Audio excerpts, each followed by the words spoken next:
Last night, I'm a waitress. I was waiting on a couple, man and woman, presumably husband and wife. I bring them their drinks, and the woman says, I know who you're voting for, in like this sing-songy voice. And I look at her, because like, who have you been talking to? But also, I wasn't even really sure she was talking to me, because it was such an odd question. So I just walk away without saying anything. So I bring them their food. I come back to check on them to make sure they like everything. And the woman says, only a month left. I bet you're excited. And once again, I'm like, are you talking to me? Because there's no context here. Like, I don't know what she's talking about. So then they're paying their bill. The man pulls out his credit card to pay the bill. And then he says, hold on, I want to make sure I have cash because I want to tip you in cash. And I'm like, okay, thank you.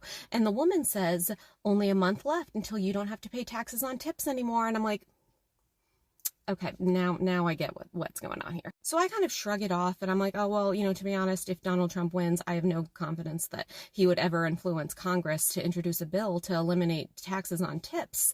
And she says, oh, don't worry about that. He's going to get rid of all them anyway. And I'm like, the United States House of Representatives? So then she's like, oh yeah, he's going to get rid of all of them. He's going to restructure the entire government. And they haven't actually tipped me yet. So I'm just like, okay.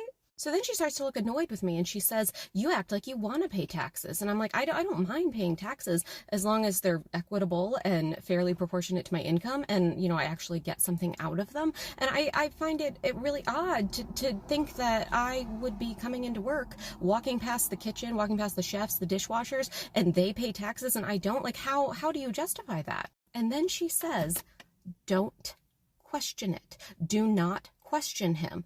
And I just stare at her because I'm like, what did you just say? And then she says, I think he has a plan. Just trust it. And then she gets up and they start to leave. Is this a cult?